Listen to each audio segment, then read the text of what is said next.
Hello. आवाज आ रही है?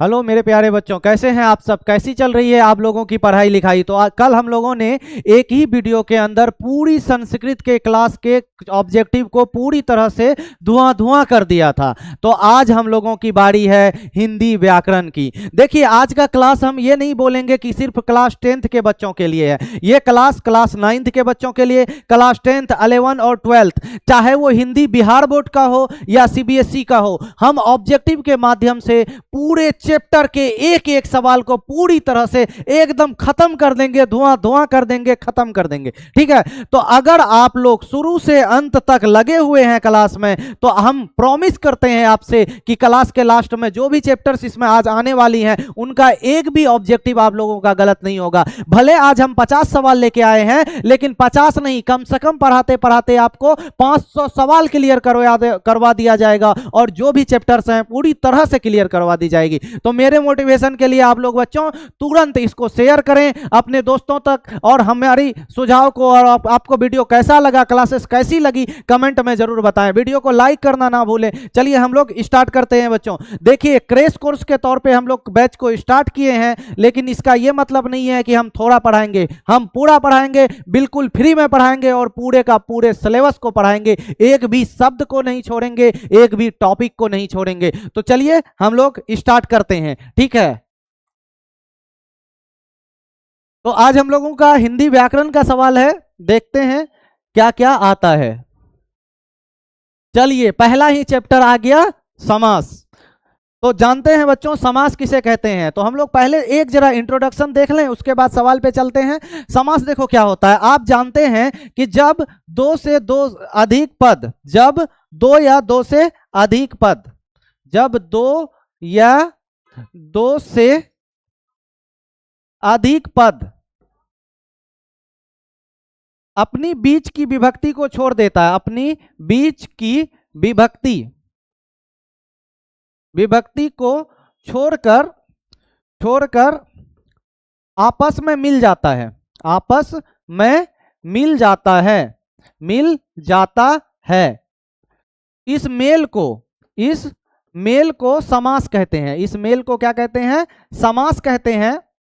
और उसके बाद इस मेल से बने शब्द को समासिक शब्द या समासिक पद कहते हैं। तो बच्चों क्या है, मिलने का जो प्रोसेस है, इस प्रोसेस का नाम समास है। मिलने के बाद जो शब्द तैयार होता है, उस शब्द को समासिक पद या समस्त पद या समासिक शब्द कहते हैं। जैसे एग्जांपल के तौर पे देखिए, राजा का पुत्र, क्या है? राजा का पुत्र। तो राजा का पुत्र, यहां बीच में विभक्ति दिख रही है, का किसकी विभक्ति है? का, के, की, रा, रे, री, संबंध कारक की विभक्ति है। अच्छा, यहाँ दो तीन शब्द है, इसको पहले क्लियर कर लें। यहाँ दो या दो से अधिक पद, पद क्या होता है? देखो, अक्षर जो है, वर्ण है, वर्णों के मेल से बना जो है वो शब्द है।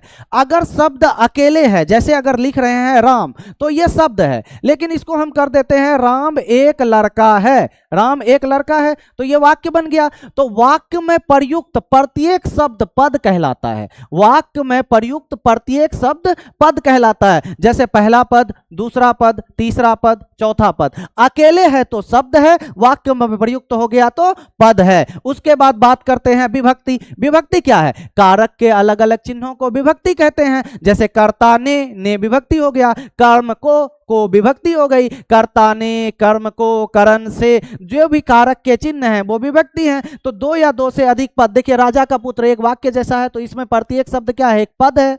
वाक्य में प्रयुक्त शब्द को पद कहते हैं। तो ये बीच की विभक्ति को छोड़ देगा। जैसे राजा का पुत्र, का छोड़ेगा, मिल जाएगा राजपुत्र। तो इस प्रोसेस को कहेंगे समास, और राजपुत्र हो गया समासिक शब्द या समस्त पद। तब आप लोग समझ गए बच्चों। चलिए आगे बढ़ते हैं, वीडियो को जल्दी से जल्दी शेयर कीजिए। अब है इसमें महापुरुष कौन सा समास है? देखिए, जितने एग्जाम्पल आएंगे अलग अलग समास के आएंगे, और उसमें हम आपको पूरे एग्जाम्पल को, पूरे समास को ही खत्म कर देंगे।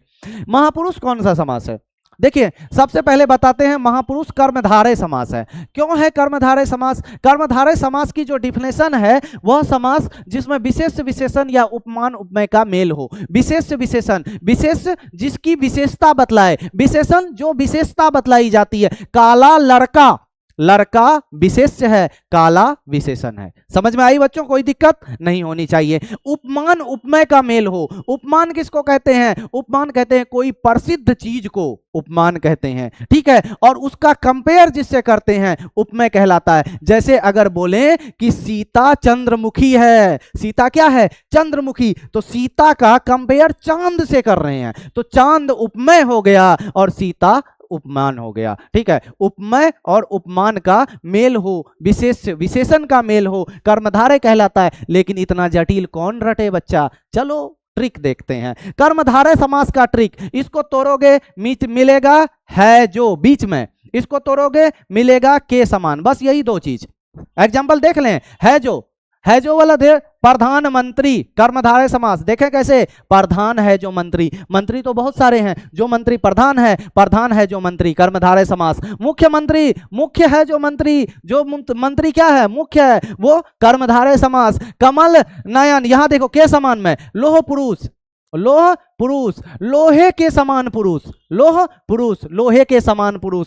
कमल नयन मतलब कमल के समान नयन, कौन सा समास? कर्मधारय समास। तोड़ने पर है जो मिले, तोड़ने पर के समान मिले, तो कौन सा समास? कर्मधारय समास। तो आप लोग खुद अब समझदार हैं बच्चों, बताइए। महापुरुष, महान है जो पुरुष, महापुरुष महान है जो पुरुष, तो महापुरुष महान है जो पुरुष, कर्मधारय समास। कितने शानदार तरीके से। क्या लगता है आज के बाद जिंदगी में कर्मधारय समास गलत होगा? नहीं होगा। नीलकंठ, नीला है जो कंठ, नीलकंठ, नील गाय, नीला है जो गाय, कर्मधारय समास। कितना शानदार। चलिए आगे बढ़ते हैं। देशभक्ति, चलिए समास का एक नया रूप देशभक्ति। कर्मधारय क्लियर हो गया? किसी को कोई दिक्कत? थम्स अप कीजिए। चलिए आगे बढ़ते हैं। यह है आपका तत्पुरुष समास। कैसे है तत्पुरुष समास? देखिए, तत्पुरुष समास का मतलब होता है वह समास जिसका अंतिम पद प्रधान होता है। यह व्याकरण का डिफिनेशन, यह कौन सा? व्याकरण का डिफिनेशन। लेकिन बच्चों प्रभास सर व्याकरण का डिफिनेशन नहीं, अपने ट्रिक पे चलते हैं। बताएं मजेदार ट्रिक। देखिए, तत्पुरुष समास को फिर से 6 भागों में बांटा गया है। तत्पुरुष समास को क्या किया गया है? फिर से 6 भागों में बांटा गया है। ये क्या आ गया?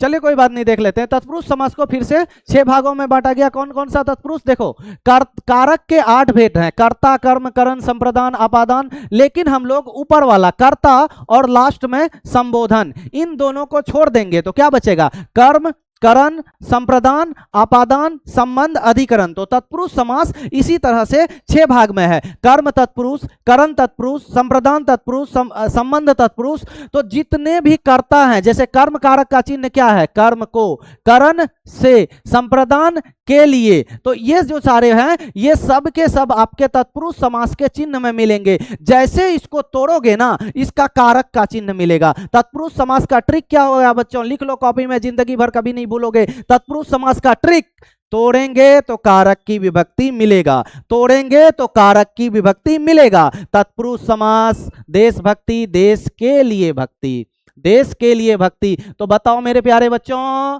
कौन सा समास? तत्पुरुष समास। कौन सा तत्पुरुष? के लिए, किसका? कर्ता ने, कर्म को, करण से, संप्रदान के लिए, संप्रदान तत्पुरुष। 12th वालों के लिए, 10th वालों के लिए तो पता चल गया ये तत्पुरुष है। लेकिन कौन सा तत्पुरुष है? संप्रदान तत्पुरुष है। कौन सा तत्पुरुष है? संप्रदान, क्योंकि क्या मिला? के लिए मिल गया। चलिए हम लोग बात करते हैं तत्पुरुष समास के और भी उदाहरण। राजमंत्री, राजा का मंत्री, संबंध तत्पुरुष। राजपुत्र, राजा का पुत्र, मिल रहा है चिन्ह ना। रसोई घर, अच्छा तोड़ो इसको, रसोई घर, समास का विच्छेद करो। रसोई का घर नहीं, रसोई के लिए घर। स्नान घर, स्नान का घर नहीं, स्नान के लिए घर। तो आपको पता है कौन सा समास हो गया? ये तत्पुरुष समास हो गया। चलिए हम लोग देखते हैं चौराहा। अब नया समास में आ जाते हैं हम लोग। हमारे टाइपिस्ट महोदय का चारों ऑप्शन, चलो इसी को ठीक कर लेते हैं, ये नहीं होगा, इस ऑप्शन को हम लोग कर लेते हैं ठीक। ठीक है, तो यहां पर हम लोग लिखेंगे ऑप्शन द्विगु। क्या लिखेंगे? द्विगु। चलिए ऑप्शन नंबर ए क्या है हम लोगों का? द्विगु समास है। तो द्विगु समास तो पता चल गया, चौराहा कौन सा समास है, द्विगु समास। तो द्विगु समास की पहचान क्या है? द्विगु समास की पहचान है प्रथम पद संख्यावाची होता है। प्रथम पद क्या होगा बच्चों? संख्यावाची। पहला वाला पद में जैसे संख्या दिखेगा, पहला वाला पद में जैसे संख्या दिखा तो मतलब क्या है? वो द्विगु समास है। जैसे कि चौराहा, दशानन, त्रिनेत्र, ठीक है, देख रहा है ना, जिसमें भी पहला संख्या आ रहा है, चौराहा या त्रिनेत्र, तीन नेत्र, उसके बाद बोले दशानन, दशानन, चतुर्भुज, चतुर्भुज, मतलब देखो 4, 10, 3, 4 ये शब्द आ रहा है संख्या, प्रथम पद संख्यावाची, तो द्विगु समास। चलिए आगे बढ़ते हैं। अन्न जल में कौन सा समास है? देखो अब यहां पर हम लोग किसके बात करें हैं? अन्न जल। जिस समास का दोनों पद प्रधान होता हो, जिस समास का दोनों पद प्रधान होता हो उसको हम द्वंद्व समास कहते हैं। क्या कहते हैं? द्वंद्व समास कहते हैं। एग्जाम्पल से समझेंगे, इसको तोड़ेंगे तो बीच में और मिलेगा, तोड़ेंगे तो बीच में क्या मिलेगा? और मिलेगा। एग्जाम्पल से समझें, देखिए यहां पर सीताराम, सीता और राम, दाल भात, दाल और भात। बिहार बोर्ड का फेवरेट क्वेश्चन, लोटा डोरी, कौन सा समास है? द्वंद्व समास। दोनों पद प्रधान, बीच में तोड़ेंगे तो और मिलेगा, सीताराम, सीता और राम, दाल भात, दाल और भात, लोटा डोरी, लोटा और डोरी। क्या समझदार है तुम लोग? समझ गया एकदम। अन्न जल, अन्न और जल, तो मतलब कौन सा समास है आपका? द्वंद्व समास हो गया। गंगा जल, फिर से आ गया, गंगा का जल, क्या मिल गया? गंगा का जल। संबंध तत्पुरुष, पीत वस्त्र, क्या है? पीत वस्त्र, पीला है जो वस्त्र, क्या है? पीला है जो वस्त्र। अभी बताए ना, है जो आए के समान आए, है जो आए के समान आए, कर्मधारय समास। मजेदार। कौन सा समास? कर्मधारय समास। यथोचित आ गए हम लोग। देखिए अवयी भाव समास। कौन सा समास? अवयी भाव। अवयी भाव समास का मतलब क्या हुआ? कि वह समास जिसका प्रथम पद अवय हो। क्या हो? अवय। अवय क्या होता है? वह शब्द जिसमें लिंग, वचन, कर्म और काल का प्रभाव ना पड़ता हो। वह शब्द जिसमें लिंग, वचन, काल का प्रभाव ना पड़ता हो उसे हम लोग अवय कहते हैं। एग्जाम्पल के तौर पे अगर बोलें, सीता प्रतिदिन सोती है, प्रतिदिन सोती है। अब देखो ये राम प्रतिदिन सोता है, राम प्रतिदिन सोता है, सोता है। इसमें देखो ये सोना शब्द में सीता लिंग के अनुसार स्त्रीलिंग में ती था, पुल्लिंग में ता आया, लेकिन प्रतिदिन में कोई परिवर्तन पड़ा लिंग से? नहीं पड़ा। तो ये प्रतिदिन आपका अवयव शब्द है। और इसकी पहचान क्या है? डिफिनेशन पे तो चलेंगे नहीं। पहचान क्या है? इसको तोड़ोगे तो पहले भाग में उपसर्ग दिखेगा। उपसर्ग क्या होता है आप लोग जानते हैं? नहीं जानते हैं तो आगे आएगा। तो यथोचित, यथा और उचित, कौन सा समास? अवयवी भाव। अवयवी भाव समास का और भी देख लो, उपसर्ग लगा हुआ दिखेगा। प्रतिदिन, प्रत्येक, क्या दिख रहा है? उपसर्ग लगा हुआ है। प्रतिदिन, प्रत्येक, यथाशक्ति, यथाशक्ति, आदि शक्ति, आदि शक्ति, देख रहा है? यथा हो, आदि हो, प्रति हो, ये सब के सब हमारे क्या हैं? अवयवी भाव समास हैं। अवयवी भाव समास के और एक बड़ा खास रूप है, अगर रिपीटेड वर्ड आए। कौन सा वर्ड? Repeated word. दिनों दिन, रातों रात, एकाएक, तो ये रिपीटेड हुआ, दिन और दिन, रातों रात, एकाएक, ये भी होता है। चलिए आगे बढ़ते हैं।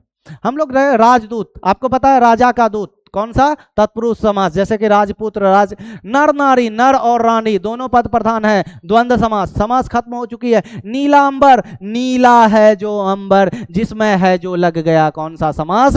कर्मधारय समास। जन सेवक, जनता का सेवक, तत्पुरुष समास। जन सेवक, जनता का सेवक। श्वेत पत्र, श्वेत है जो पत्र, श्वेत है जो पत्र, कौन सा समास आपका? तत्पुरुष। रात्रि दिन, देख रहे हैं, रात्रि और दिन, रात्रि और दिन, दिन रात, सुबह शाम, दिन रात, सुबह शाम, रात दिन, रात्रि दिन, द्वंद्व समास। दोनों पद प्रधान है। क्या है? दोनों पद प्रधान है। यथाशक्ति, यथाविधि, आदि शक्ति, जो भी है सबके सब प्रतिदिन, प्रत्येक, अवयवी भाव समास। त्रिनेत्र, प्रथम पद संख्यावाची, अभी बता दिए प्रथम पद संख्यावाची। द्वंद्व नहीं रे, हर जगह द्वंद्व लिखा। द्विगु समास। कौन सा समास? द्विगु। हाँ, एक ऑप्शन इसमें और सही है बच्चों, बता ही देते हैं।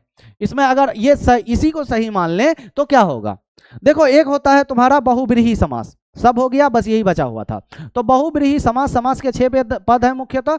बहुब्रीहि समास वो होता है, वह समास जो सामान्य पद छोड़कर विशेष अर्थ धारण करे। जो समास सामान्य अर्थ छोड़कर विशेष अर्थ धारण करे, मतलब देखो त्रिनेत्र का सामान्य अर्थ क्या है, 3 नेत्र, लेकिन अगर विशेष अर्थ देखें तो 3 नेत्र वाला किसको कहा गया है, शिव जी को। ठीक है, तो 3 नेत्र वाला शिव जी को सामान्य अर्थ छोड़कर विशेष अर्थ धारण करे तो उसे बहुब्रीहि समास। तो इसमें कौन सा ऑप्शन सही होगा, बहुब्रीहि समास सही हो जाएगा। और भी बहुब्रीहि समास के उदाहरण कौन देखोगे, वीणा पानी, जिसके हाथ में वीणा हो, सामान्य अर्थ है जिसके हाथ में वीणा हो, विशेष अर्थ धारण करेगा तो कौन हो जाएगा, सरस्वती जी। कौन, सरस्वती जी। तो सरस्वती जी आपका कौन सा समास आ जाएगा, सरस्वती जी आपका बहुब्रीहि समास, वीणा पानी। चक्र पानी, जिसके हाथ में चक्र हो। त्रिशूल पानी, जिसके हाथ में त्रिशूल हो। पीतांबर, पीला है अंबर जिसका, वो आपका कौन सा समास, बहुब्रीहि समास किसको कहा गया है, विष्णु जी को। पीला है अंबर जिसका, सामान्य अर्थ छोड़ के विशेष अर्थ धारण करे उसको बहुब्रीहि समास कहते हैं। समझ में आई। शेयर कीजिए, सीबीएसई हो, बिहार बोर्ड हो, क्लास 9 हो, क्लास 12 हो, कोई दिक्कत नहीं है। ये एकलौता क्लास ग्रामर के धुआं कर देने के लिए पर्याप्त है। चलिए जल्दी से जल्दी लाइक ठोकिए, ठोकिए लाइक, चलिए आगे बढ़िए। नया चैप्टर आ गया भैया, संधि। क्या आ गया, संधि। समास का सत्यानाश हो गया। ठीक है, तो अब हम लोग किसको देखेंगे, संधि को। संधि मतलब जोड़, संधि मतलब क्या, जोड़। दो वर्णों के विकार से जो दो वर्णों के मेल से, दो वर्णों के मेल से जो विकार उत्पन्न होता है, दो वर्णों के मेल से जो विकार उत्पन्न होता है, क्या उत्पन्न होता है बच्चों, विकार उत्पन्न होता है, उसे हम लोग क्या कहेंगे, उसे संधि कहते हैं। उसे क्या कहते हैं, संधि कहते हैं। दो वर्णों के मेल से जो विकार उत्पन्न होता है उसे संधि कहते हैं। अब यह विकार का क्या मतलब है, विकार का मतलब है बदलाव। विकार का क्या मतलब है, बदलाव। विकार मतलब बीमारी नहीं रहे, बदलाव।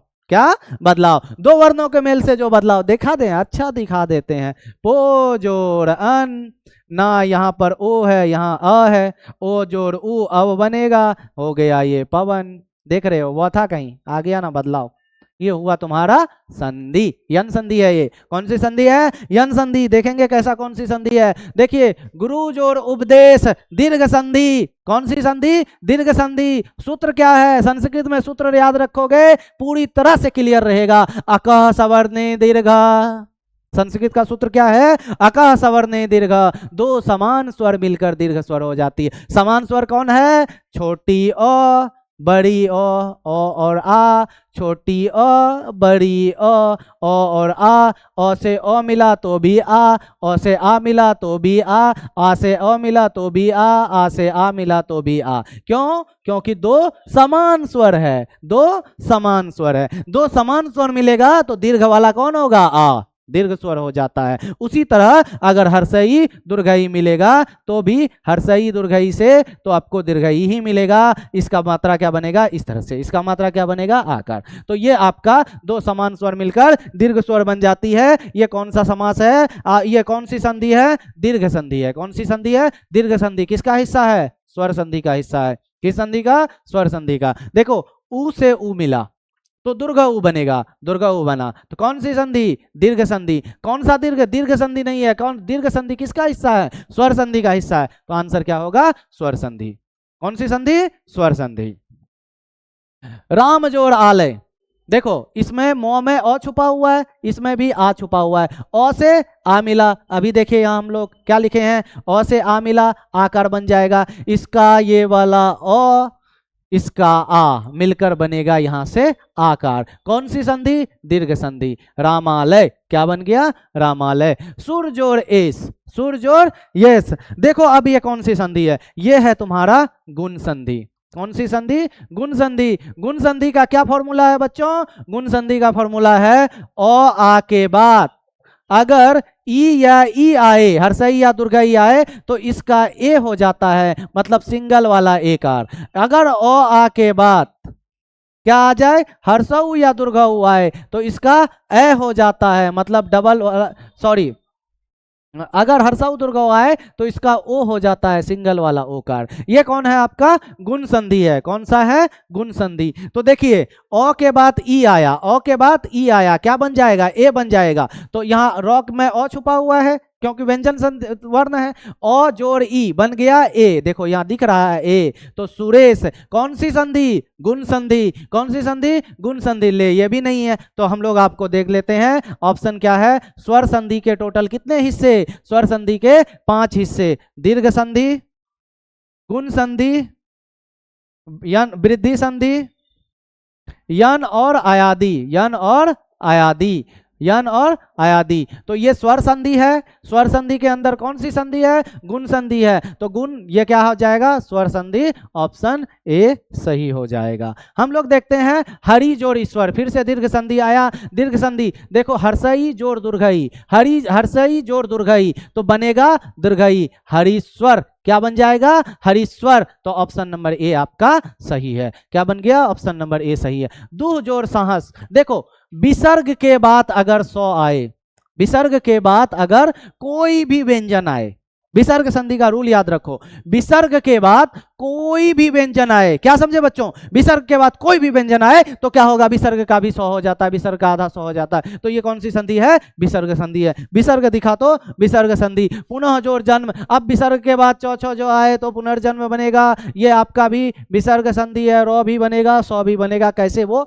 जब डिटेल क्लास संधि का पढ़ेंगे हम लोग समझेंगे, जब डिटेल क्लास। राज जोड़ ऋषि राजर्षि क्या हो जाएगा राज जोड़ ऋषि राजर्षि। गिरि जोड़ इंद्र, देखो ई के बाद ई, ई के बाद ई तो कौन सी ई बनेगी दुर्घई। गिरीन्द्र क्या बनेगा गिरीन्द्र, ये गलत है। क्या लिखा जाएगा गिरीन्द्र लिखा जाएगा। तो गिरीन्द्र में कौन सी संधि हुआ है हर्षई जोड़ हर्षई। दीर्घ संधि, दीर्घ कौन सा संधि दीर्घ स्वर संधि, दीर्घ स्वर संधि। निह जोड़ शब्द, कौन सी संधि निह जोड़ शब्द। तो निह जोड़ शब्द क्या हो जाएगा आप जानते हैं कि विसर्ग के बाद 100 आता है तो उसका 100 ही बनता है। लेकिन आप ये भी रख सकते हैं विसर्ग को अगर जोड़ेंगे नहीं तो। तत् जोड़ व, क्वेश्चन ही गलत है।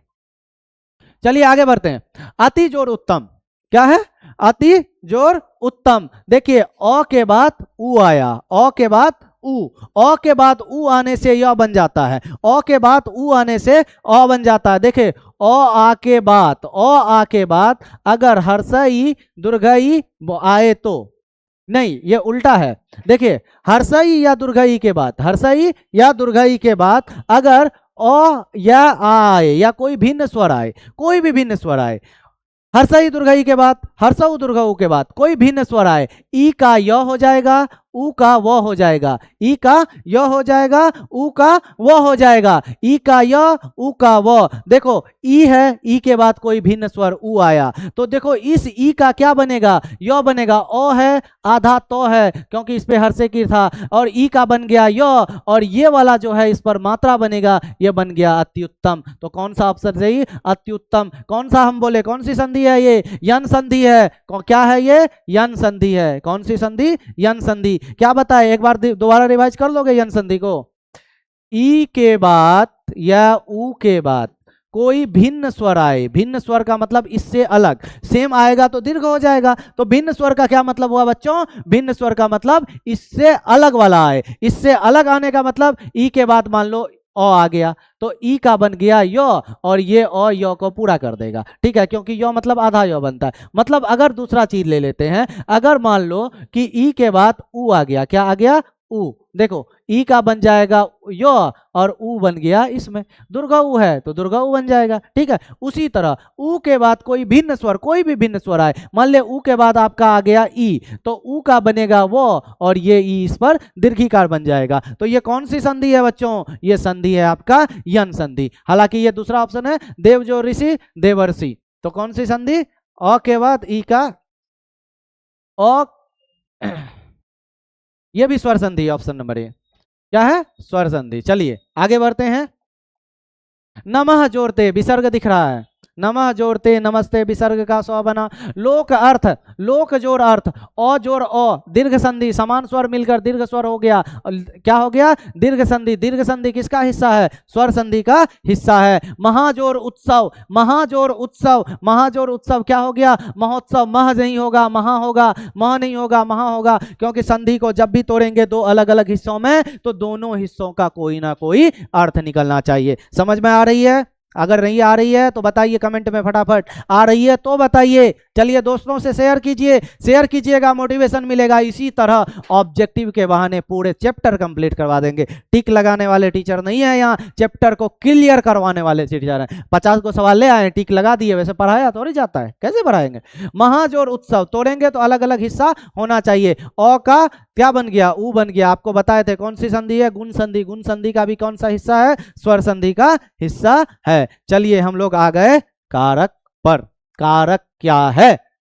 डिफिनेशन से शुरू करते हैं। कारक क्या है? क्रिया की उत्पत्ति में जो सहायक होता है उसे कारक कहते हैं। डिफिनेशन लिखिए आप लोग, क्या है? क्रिया की उत्पत्ति में, क्रिया की उत्पत्ति में जो सहायक होता है, क्रिया की उत्पत्ति में जो भी सहायक होता है, जो सहायता करे, सहायक होता है, उसे कारक कहते हैं। उसे क्या कहते हैं? कारक कहते हैं। जैसे कि अगर बोल रहा हूं कि मैं आप लोगों को पढ़ाता हूं, आप लोगों को पढ़ाता हूं, ये पूरा सेंटेंस देखिए, पूरा का पूरा क्रिया क्या है? क्रिया है पढ़ाना। पढ़ाने के क्रिया में कौन कौन सहायक है? एक पढ़ाने वाला तो कर्ता हो गया, आप लोग पढ़ने वाला कर्म हो गया। मैं कलम से पढ़ाता हूं, कलम से लिखते, किताब लिखते तो करण हो जाता सहायक। तो मतलब जो भी, चाहे पढ़ाने का क्रिया हो, खेलने का क्रिया हो, खाना बनाने का क्रिया हो, अगर बोलें कि राधा भोजन पकाती है, राधा क्या करती है? राधा भोजन पकाती है, तो राधा हो गया भोजन पकाने वाली, कर्ता। भोजन हो गया कर्म, पकाना हो गया क्रिया, क्रिया था पकाना, भोजन पकाना। तो भोजन पकाने की क्रिया में जो चीज भी सहायक है, गैस कुकर से लेकर हंडी रसोई तक, सबके सब क्या हो जाएंगे? कारक हो जाएंगे। क्रिया करने में जो भी सहायक है सब कारक है। चलिए हम लोग आगे बढ़ते हैं। कारक के कितने भेद? 8 भेद। आपको पता है कौन कौन सा? कर्ता, कर्म, करण, संप्रदान, संप्रदान, आपादान, संबंध। क्या होगा? संबंध, अधिकरण, संबोधन। 8 भेद हो गया। लेकिन आपको ये 8 भेद सिर्फ याद नहीं रखनी है, इसका चिन्ह भी याद रखना है। कर्ता का चिन्ह ने और शून्य। ये शून्य किताबों में लिखे देखे होंगे बच्चों, लेकिन कोई बता दे ये शून्य क्या है तो मान जाए। कर्ता का चिन्ह देखे हैं लिखे हुए ना? कर्ता ने, फिर कोमा में चिन्ह शून्य। देखो, राम ने सीता को मारा, हालांकि उल्टा होता है आजकल के जमाने में, सीता राम को मारती है, ठीक है? तो क्या हो जाएगा? राम ने सीता को मारा। तो यहां पर राम करता है, मारने का काम राम जी कर रहे हैं, ठीक है? तो राम करता है, ले इसके साथ ने जुड़ा हुआ है, लेकिन राम पढ़ता है। काम करने वाला तो यहाँ भी राम ही है ना, करता तो राम ही है ना, लेकिन ने जुड़ा हुआ नहीं है। जब ने जुड़ा हुआ नहीं है तो ने यहाँ छुपा हुआ है, इसीलिए क्या आता है? इसके लिए चिन्ह शून्य आता है। चलिए, कर्ता ने कर्म को करण से, संप्रदान के लिए, संप्रदान के लिए, आपादान से। देखो, करण का भी से, आपादान का भी से। करण का से साथ अर्थ में, आपादान का से अलग अर्थ होना, जुदा होना, बिछड़ जाना। यहाँ पर आपादान का से, वृक्ष से पत्ते गिरते हैं, पत्ते अलग हो रहे हैं, वृक्ष से टूटकर बिखर रहे हैं, जुदा हो रहे हैं। जहाँ जुदा हो, अलग हो, वो आपादान वाला से, और साथ वाला से, करण वाला से। करण जैसे मैं कलम से लिखता हूँ, कलम साथ में है, वह चाकू से फल काटती है, चाकू साथ में है, साथ वाला से तो करण वाला से, जुदा होने का से तो आपादान वाला से। चलिए आगे बढ़ते हैं। राम से लिखा गया मैं से कौन सा समास है? अरे वाह, राम के साथ लिखा गया ना, करण वाला से। कौन सा से? करण वाला से। सीता ने भोजन बनाया, देखो कर्ता काम कौन किया भोजन बनाने का? सीता ने, सीता ने बनाया, तो इसमें कर्ता कौन है? कर्ता काम कौन किया? सीता। ओ माता है, सॉरी, माता ने भोजन बनाया, ठीक है। बालक को पुरस्कार मिला, देखिए कर्ता ने कर्म को, कर्म को, किसके साथ लगा हुआ है? बालक के साथ को लगा हुआ है। बालक कौन सा कारक है? कर्म कारक है। मैं को क्या है? को आपका कर्म कारक है। किसका चिन्ह है? कर्म कारक। कलम से लिखा, मैं से कौन सा कारक है? से कौन सा कारक है? कलम के साथ लिख रहा है या अलग हो रहा है? अलग नहीं हो रहा है बच्चों, साथ लिख रहा है। मैं कलम से पत्र लिखता हूं, साथ वाला कार से तो करण, अलग वाला से तो आपादान। ठीक है। अब विद्यालय में पढ़ता हूं, जहां भी कोई काम हो रही है, जहां भी कोई काम हो रही है, जैसे ये मेरा ऑनलाइन क्लास का स्टूडियो, जिस जगह भी कोई काम हो रही है, छात्र कक्षा में पढ़ते हैं, छात्र कक्षा में पढ़ते हैं, तो वो कक्षा जो है सब आपादान कारक हो, सॉरी क्या हो जाएगा? अधिकरण कारक हो जाएगी। क्या हो जाएगी? अधिकरण कारक। ठीक है। जगह को ही अधिकरण कहते हैं, छाप लो दिमाग में, जगह को ही अधिकरण कहते हैं। चिड़िया डाल पर बैठी है, कहां बैठी है? डाल पर, डाल अधिकरण है। वह घर पर बैठा है, कहां बैठा है? घर पर, घर अधिकरण है। बच्चे मैदान में खेलते हैं, कहां खेलते हैं? मैदान में, मैदान अधिकरण है। जगह को अधिकरण कहते हैं, जैसे दिखा कोई जगह का नाम, वो अधिकरण कारक है। चिन्ह क्या होगा? मैं और पर। चिन्ह क्या होगा बच्चों? मैं और पर। आज के बाद ये कारक एक भी सवाल गलत हो गया तो आप लोग लेजी हो, रिवाइज करो दोबारा। ठीक है। तो क्या बोलेंगे? अधिकरण का चिन्ह क्या हो जाएगा? मैं और पर। अधिकरण का चिन्ह क्या होगा? मैं और पर। तो विद्यालय में पढ़ता हूं, कौन सा कारक? अधिकरण कारक। कौन सा कारक? अधिकरण कारक। पिता के लिए चाय, मैं के लिए क्या है? संप्रदान के लिए। क्या हो जाएगा? संप्रदान के लिए। तो संप्रदान के लिए, पिता के लिए चाय में किस कौन सा कारक है? संप्रदान कारक। तो बच्चों हम चाय तो नहीं, पानी पी लेते हैं। हमारे ऑपरेटर महोदय चाय नहीं लाएंगे अभी।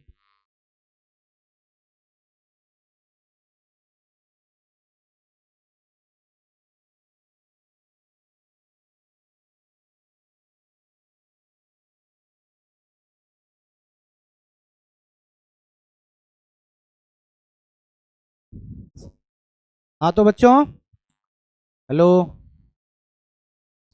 तो देखते हैं हम लोग यहां पर संप्रदान कारक का चिन्ह क्या होता है? के लिए। मतलब जिस चीज के लिए, जिस उद्देश्य के लिए कोई काम किया जाता है, जिस आदमी के लिए या जिस उद्देश्य के लिए। जैसे आप लोग क्यों पढ़ रहे हो? 90% लाने के लिए। क्यों पढ़ रहे हो? टॉप करने के लिए, पास करने के लिए, माता पिता का नाम रोशन करने के लिए। तो पढ़ना आपका क्या हो गया? कर्म हो गया। और जिस उद्देश्य के लिए कर रहे हो वो संप्रदान हो गया। किसके लिए? टॉप करना, टॉप करना संप्रदान। माता पिता की खुशी के लिए, माता पिता का खुशी संप्रदान। जिस चीज के लिए कर रहे हो। देखो बच्चों, एक खास बात यह है हमारी पढ़ाई का, जितना त्याग करोगे उतना ही मिलेगा। क्या मीनिंग हुआ इसका? बहुत गहरी बात है, ज्ञान से सुनो। इतना ज्ञान कभी कभी फेंका जाता है, लपेट लो। ठीक है। क्या कह रहे हैं? जितना त्याग करोगे उतना ही मिलेगा। अगर कोई बच्चा रील्स देखने का त्याग कर दिया किताबों के लिए, कोई बच्चा टाइम पर खाना खाना भूल जाता है पढ़ाई के लिए, कोई बच्चा सही से सोना भूल जाता है, आजकल पर एग्जाम नजदीक आ गया, 8 घंटे के बजाय 7 ही घंटा सोओगे तो मर नहीं जाओगे। सोने के लिए पैदा हुए हो, नहीं, नींद का त्याग कर दिया। किस चीज के लिए? पढ़ाई के लिए। तो उस बच्चे का त्याग, जितना ज्यादा त्याग उतनी ज्यादा सफलता। त्याग करोगे तो मिलेगा, नहीं करोगे नहीं मिलेगा। चलिए बढ़ते हैं आगे। पिता के लिए चाय, के किसके लिए? के संप्रदान के लिए। किसके लिए? संप्रदान के लिए। चलिए, पेड़ से पत्ता गिरा, मैं से क्या है? अरे अलग हो रही है तेरी जुदाई का गम, जब जुदाई तो आपादान कारक, अलग हो रहा है पत्ता। ठीक है। राम ने सीता को बुलाया, मैं कर्म कौन है? देखिए, को कारक कर्म है। किसको बुलाया? सीता को। क्रिया का फल जिस पर पड़ता है उसे कर्म कहते हैं। तो क्रिया का फल, बुलाने का फल किस पर कौन आएगी? सीता आएगी। तो सीता क्या हो गया? कर्म कारक हो गया। कौन हो गई? सीता हो गई। ठीक है। घर पर बैठा है, मैं पर में कौन सा समास है? अभी बताए। जगह आए तो क्या होगा? अधिकरण। जगह आए तो अधिकरण, चाहे घर हो, सड़क हो, कहीं भी हो, तो जगह आए तो अधिकरण। याद रहेगा ना? जगह आए तो अधिकरण। किसके द्वारा? सहायक। कलम से, कलम के द्वारा। हाथ से, हाथ के द्वारा।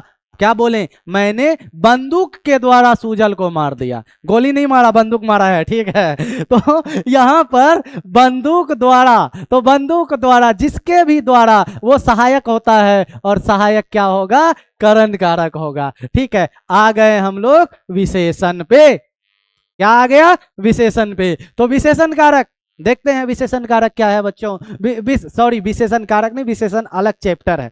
विशेषण का मतलब क्या हुआ आपका, विशेषण का मतलब हुआ वह शब्द जो संज्ञा या सर्वनाम का विशेषता बतलाता है। यहां जादू सिखा दें, सीख लोगे जादू, संज्ञा या सर्वनाम का विशेषता बतलाता है। विशेषता का मतलब क्या, विशेषता मतलब सिर्फ अच्छाई नहीं, बुराई भी हो सकती है।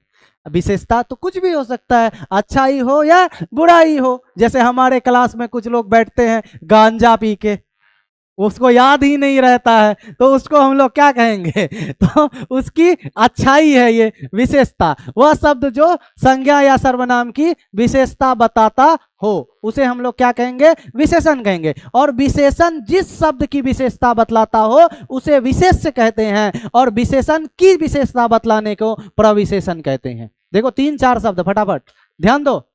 वह शब्द जो संज्ञा या सर्वनाम की विशेषता बतलाती है विशेषण कहलाता है। विशेषण की विशेषता बतला दे प्रविशेषण कहलाएगा, और विशेषण जिस शब्द की विशेषता बतलाती है विशेष्य कहलाता है। जादू यहां पर है, विशेषण जिस शब्द की विशेषता बतलाती है विशेष्य कहलाती है, और विशेषण किसकी विशेषता बतलाती है, संज्ञा या सर्वनाम का। तो विशेष्य कौन होगा बच्चों, संज्ञा होगा या सर्वनाम होगा, बात खत्म।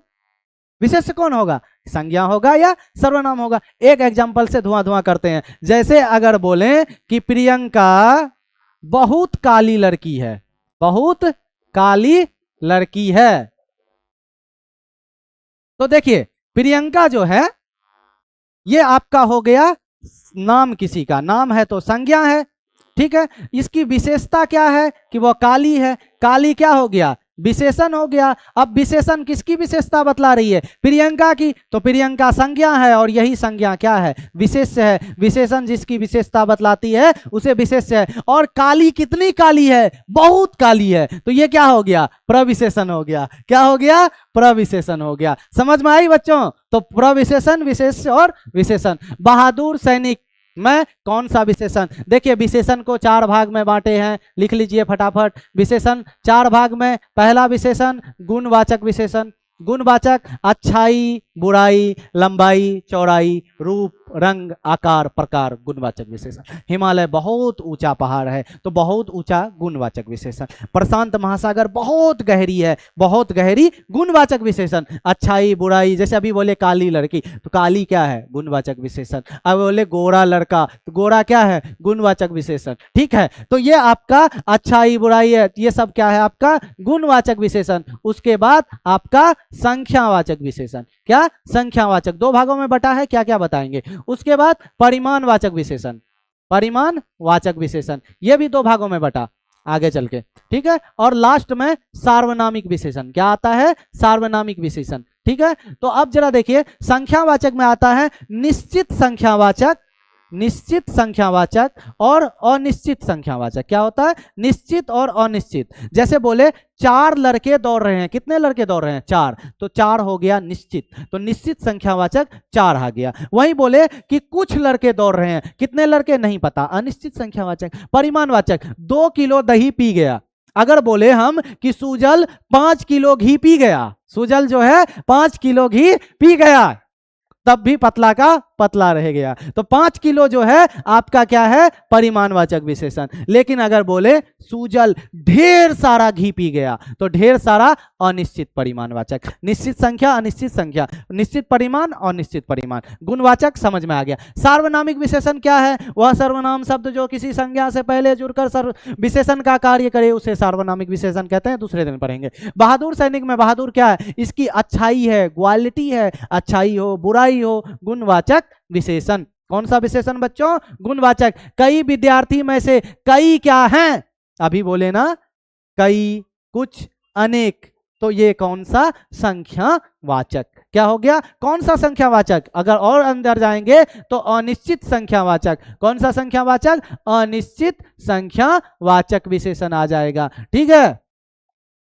थोड़ा दूध में थोड़ा क्या है, दूध को मापोगे कि गिनोगे? मापोगे। मापोगे तो परिमाणवाचक, कौन सा परिमाणवाचक? अनिश्चित परिमाणवाचक। कैसा परिमाणवाचक? अनिश्चित परिमाणवाचक। बड़े शानदार शानदार सवाल लाए हैं आज हम लोग ना।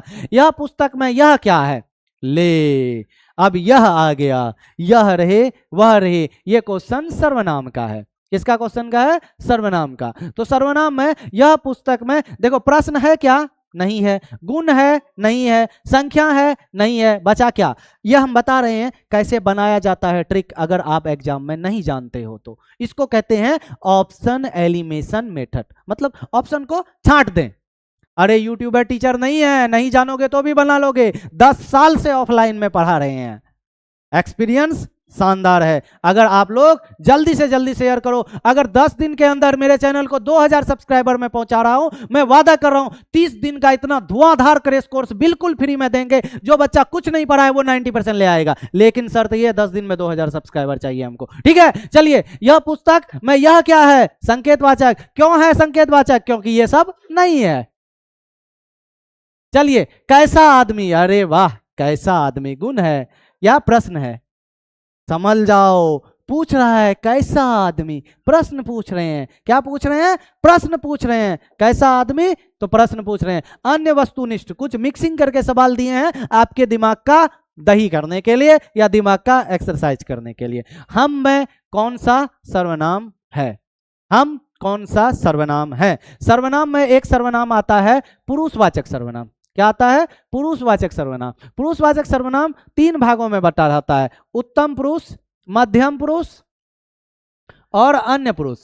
देखो, ट्रिक क्या है? दुनिया में हर कोई अपने आप को उत्तम समझता है। क्या समझता है? उत्तम समझता है। हमारे सुजल बाबू खुद को अति उत्तम समझते हैं। तो दुनिया में हर कोई अपने आप को उत्तम समझता है। क्या समझता है? उत्तम, खुद को ना। तो उत्तम पुरुष कौन? मैं और हम, मैं और हम लोग, ये सभी उत्तम है। मध्यम, मध्यम तुम और आप, सुनने वाले, तुम और आप, तुम लोग और आप लोग। अन्य पुरुष, जिसके बारे में बोला जाए, किसी का नाम आ जाए, राम, सीता, गीता, ये सभी अन्य पुरुष। वह, यह, ये सभी अन्य पुरुष। तो इसमें क्या है? हम हैं। हम कौन सा समास? कौन सा सर्वनाम? पुरुषवाचक। कौन सा पुरुषवाचक? उत्तम पुरुषवाचक। अरे में कौन सा अवय है? बोला अरे, चोट लग गई। क्या लग गई? अरे, आश्चर्य, विस्मयादि बोधक। क्या है? आश्चर्य। निर्भय में उपसर्ग कैसा है? 21 22 उपसर्ग ही है, 22 ही है, बस वही याद रखना है। जैसे कि अ है, बी है, निस है, निर है, दुस है, दुर है, यही उपसर्ग है। तो नी उपसर्ग है नहीं, कौन सा उपसर्ग होगा? देखो, अगर नी उपसर्ग में जोड़ते हैं हम, देखो ट्रिक देखो, हम बोले कि तोड़ने पर अर्थ निकलना चाहिए, ऐसा कोई शब्द देखे हो जिसपे रेप लगा हुआ हो ऊपर? नहीं। तो उपसर्ग कौन सा होगा? निर होगा, और हमारे टाइपिस्ट महोदय नहीं लिखे, तो क्या होगा यहाँ पर? निर उपसर्ग है। कौन सा उपसर्ग? निर उपसर्ग। सच्चाई में पड़ती है क्या है? सच्चा, जोर आई, सच्चाई। कौन सा उपसर्ग पड़ती है? देखो, उपसर्ग जो शब्द से पहले जुड़ता है, पड़ती है जो शब्द के बाद जुड़ता है। कौन सा पड़ती है? आई। वाह, बोले वाह, वो कितनी सुंदर है, ठीक है? तो वाह, कितना सुंदर दृश्य है। तो कौन सा? विस्मयादि बोधक। कौन सा हो गया बच्चों? विस्मयादि बोधक। तो कैसा लगा क्लास? बताइए जरा सा, खुल के बताइए एकदम। क्या लगता है, समास का प्रश्न छूटेगा? नहीं छूटेगा। अगर छूटेगा भी तो कल सुबह फिर आएंगे 50 क्वेश्चन का प्रैक्टिस लेके। जब तक सिखा ना देंगे तब तक छोड़ेंगे नहीं। कल भी 50 प्रश्न का शानदार क्लास होने वाला है। दोस्तों तक शेयर करो, 10 दिन में 2000 सब्सक्राइबर करवाओ और पूरा क्रैश कोर्स फ्री में पढ़ जाओ। हम देखे, कल देख रहे थे यूट्यूब खोल के कि बहुत सारे बड़े बड़े नामी कोचिंग, यूट्यूबर कोचिंग, जो ऑफलाइन में कभी पढ़ाए नहीं, वो 5000 में, 3000 में, 1000 में क्रैश कोर्स बेच रहे हैं। हम फ्री में पढ़ाएंगे, बस 2000 सब्सक्राइबर करवा दो। चलिए, मिलते हैं हम लोग नेक्स्ट क्लास में। लिखिए, आज के लिए इतना ही। धन्यवाद। जय हिंद।